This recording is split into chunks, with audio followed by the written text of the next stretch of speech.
బావా, లేదు బావా, వీళ్ళు చెప్పేది అబద్ధం. నన్ను నమ్ము బావా.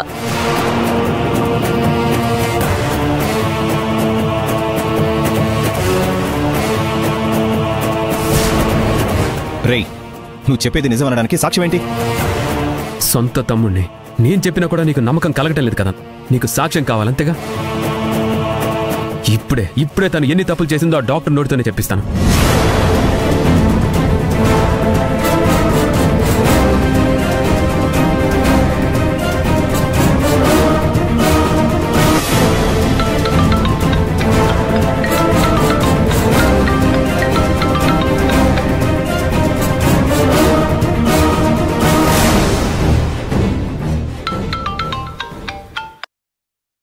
హలో, ఏం డాక్టర్ గారు, పద్ధతి మార్చుకున్నారా, ఇంకా అలాగే ప్రవర్తిస్తున్నారా? అయ్యో అలా ఏం లేదు మాధవ్ గారు. బుద్ధి తక్కువ మీ భార్య విషయంలోనే అలా ప్రవర్తించాను. అయినా దానికి కారణం అలేఖ్య గారని చెప్పాను కదండి.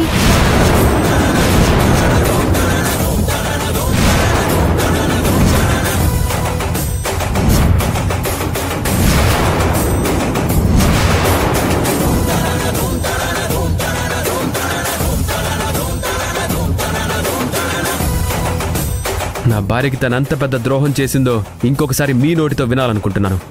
మొదటి నుంచి అసలు ఏం జరిగిందో, ఏం చేశారో అంత వివరంగా చెప్పండి. అదేంటి, నేను చెప్పాను కదండి. మళ్ళీ చెప్పమంటున్నాను కదా. నువ్వు చెప్పేదాన్ని బట్టి కమిషనర్ గారిని కలవాలా వద్దా, మీ డాక్టర్స్ కౌన్సిల్కి వెళ్ళి మాట్లాడాలా వద్దా అనేది నిర్ణయించుకుంటాను.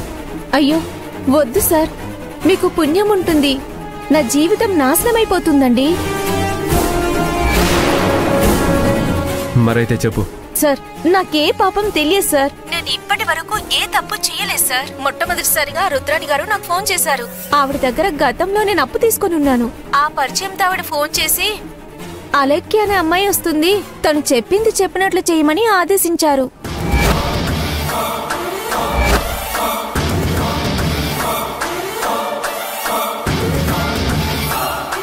ఆ తర్వాత అలేఖ్య గారు వచ్చి కలిశారు. ఏదో ఒకటి చేసి భూమి గారిని పిచ్చిదాన్ని చెయ్యాలని, ఎవరికీ అనుమానం రాకుండా తనని చావుదాకా తీసుకెళ్లాలని చెప్పారు.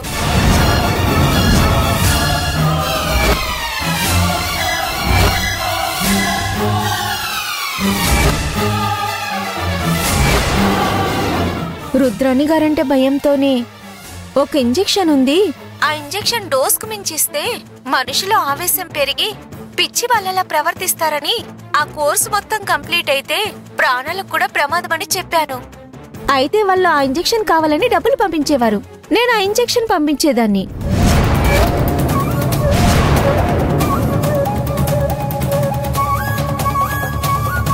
ఆ ఇంజెక్షన్ భూమి గారికి మా సిస్టర్ ద్వారా నేను ఇప్పించేదాన్ని.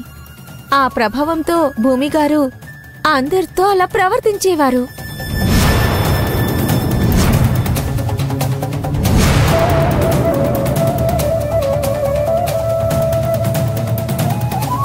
ట్రీట్మెంట్ పేరుతో మొన్న మీరు హాస్పిటల్కి వచ్చినప్పుడు కూడా మా అసిస్టెంట్ డాక్టర్తో 4వ ఇంజెక్షన్ కూడా ఇప్పించేశాను. కానీ ఈలోపే మీకు నిజం తెలిసిపోయింది. మరి మిగతా 2 ఇంజెక్షన్లు కూడా ఇచ్చుంటే ఖచ్చితంగా మీ భార్య ప్రాణాలు పోయేవి సార్.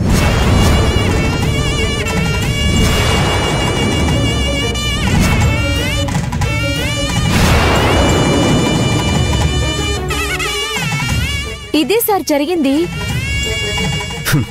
ఇప్పుడేమంటావునయ్యా? ఎవరు తప్పు చేశారు, ఎవరు తప్పు చేయించారు?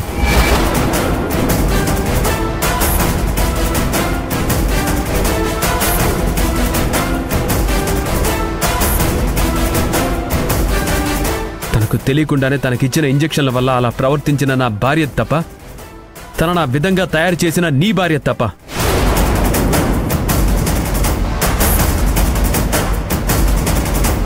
దేవుడి దయ వల్ల ముందే తెలిసింది కాబట్టి నేను భూమిని కాపాడుకోగలిగాను. అదే కాస్త ఆలస్యం అయి ఉంటే తన ప్రాణాలు పోయిండే తెలుసా?